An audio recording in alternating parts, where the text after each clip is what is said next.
नमस्कार दोस्तों। Iran Israel America युद्ध के बीच पूरी दुनिया में जिस तरीके के हालात हैं, उसके बाद प्रधानमंत्री नरेंद्र मोदी देश के लोगों से अपील करते हैं कि सोना मत खरीदिए, विदेश मत जाइए, और फिर वो कहते हैं कि पेट्रोल और डीजल का इस्तेमाल सोच समझ कर कीजिए। विदेशों में वैकेशन पर जाने का मिडिल क्लास में कल्चर बढ़ता जा रहा है। हमें तय करना होगा कि जब ये संकट का काल है और हमारी देशभक्ति हमें ललकार रही है, कम से कम एक साल के लिए हमें विदेशों में जाने की बातों को टालना चाहिए। प्रधानमंत्री अपने काफिले को भी छोटा करते हैं। इसके बाद भारतीय जनता पार्टी में होड़ लग जाती है। कोई पैदल चलना शुरू करता है, कोई ईवी स्कूटर से, कोई मेट्रो से, कोई रिक्शे से, कोई एक गाड़ी से, कोई बाइक से। लेकिन फिर कुछ दिनों बाद वो सारी अपील हवा हवाई हो जाती है क्या? सवाल मैं इसलिए पूछ रहा हूं क्योंकि जो वीडियो सामने आया है वो भारतीय जनता पार्टी के राष्ट्रीय अध्यक्ष नितिन नवीन का है, जो अभी तक बिहार की सरकार में मंत्री थे, अब भाजपा के राष्ट्रीय अध्यक्ष हैं। वो उत्तराखंड पहुंचे तो उनके साथ गाड़ियों का काफिला कितना लंबा था वो वीडियो आप देख सकते हैं। उन गाड़ियों को आप गिन सकते हैं, 1, 2, 3 गिनतियां करते करते आप थक जाएंगे, गाड़ियां नहीं खत्म होंगी। लेकिन क्या ये कोई पहला मामला है? बिल्कुल नहीं।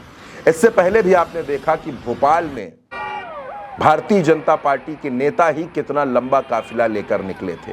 क्या ये सारी अपीलें विपक्ष के नेताओं के लिए हैं? क्या ये सारी अपीलें जनता के लिए हैं? जनता पैदल चलना शुरू कर दे, जनता साइकिल से चलना शुरू कर दे, जनता वर्क फ्रॉम होम करे, जनता अपने घरों में रहे, जनता बिजली बचाए, एसी ना चलाए, कूलर ना चलाए, और नेताओं के लिए सारे आराम हैं। एक वीडियो मैं आपको और दिखाना चाहता हूं राजस्थान से जो सामने आया था।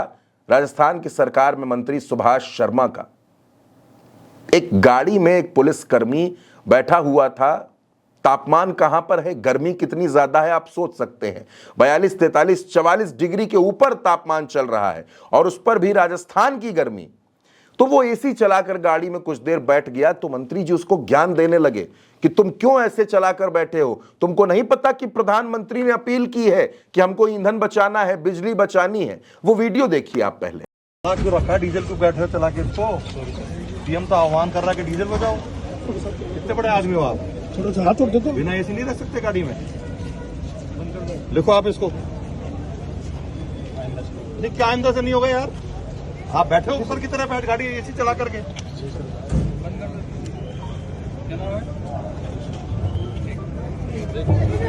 हटो, गेट बंद करने दो मुझको। लाओ ज्ञापन दो हमारा। जाओ। मंत्री जी की सुरक्षा में, मंत्री जी की ड्यूटी में जो पुलिसकर्मी लगे हैं, जो कर्मचारी लगे हैं, वो एसी गाड़ी में नहीं बैठ सकते। लेकिन जरा इन मंत्री जी से पूछा जाए कि जब आपका काफिला चलेगा तो क्या आप एसी बंद करके चलेंगे?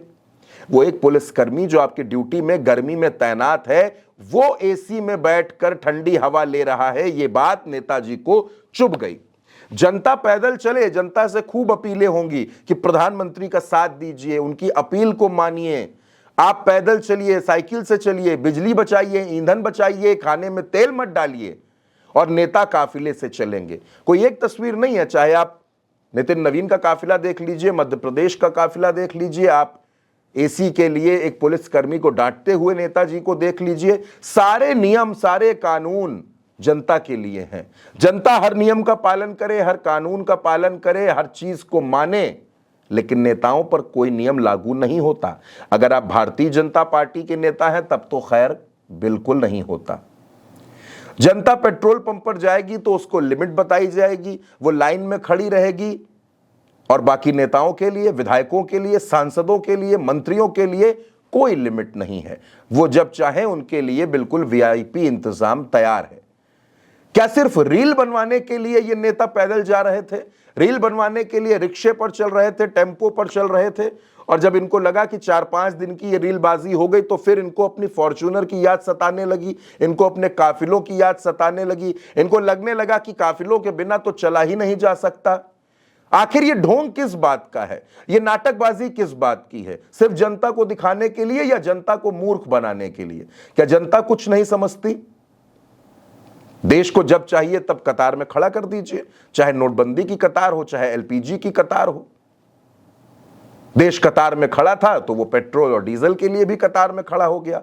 फिर बताया जाता है कि देश में कहीं कुछ भी गलत नहीं हो रहा है, पेट्रोल, डीजल, सीएनजी, एलपीजी, कोई कमी ही नहीं है, सब कुछ तो ठीक चल रहा है, सब कुछ बेहतर चल रहा है। जब सब कुछ बेहतर चल रहा है तो ये अपीलें क्यों होने लगती हैं? और जब सब कुछ बेहतर नहीं चल रहा है तो इस बात का सबक इस देश के नेता क्यों नहीं लेते? वो क्यों नहीं समझते कि इतने बड़े लंबे काफिले से चलना देश के हित में नहीं है?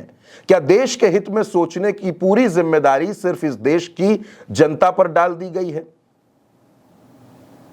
यह हर किसी को सोचना पड़ेगा दोस्तों कि आखिर जो बातें प्रधानमंत्री ने कही, हम उन सभी बातों का पूरा देश सम्मान करता है, मानता है। अगर देश में ऐसी कोई विपरीत परिस्थिति आएगी, हर कोई देश के साथ खड़ा होगा, क्योंकि देश से पहले कुछ नहीं होता। चाहे कोरोना की महामारी रही हो, चाहे कोई भी दिक्कत इस देश में आए, इस देश के लोग हमेशा अपने देश के साथ, अपने देश के लोगों के साथ खड़े होते हैं। लेकिन फिर जब वो ऐसी तस्वीरें देखते हैं, जब वो भोपाल में काफिला देखते हैं, जब वो उत्तराखंड में काफिला देखते हैं, जब वो नेताओं का इस तरीके का व्यवहार देखते हैं, तब उनका ये सवाल बनता है कि आखिर हर नियम जनता के लिए क्यों है? इन नेताओं पर ये नियम लागू क्यों नहीं होता? नेता क्यों काफिले में चल रहे हैं? क्यों एसी गाड़ियों में चल रहे हैं?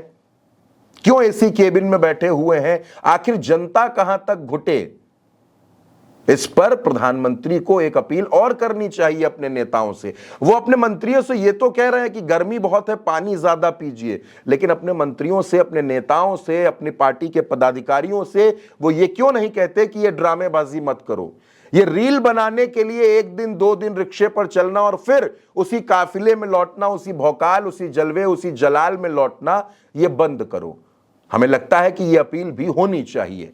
आप इस पर क्या सोचते हैं? अपनी राय कमेंट बॉक्स में जरूर लिखिएगा। फिलहाल के लिए इतना ही। नमस्कार।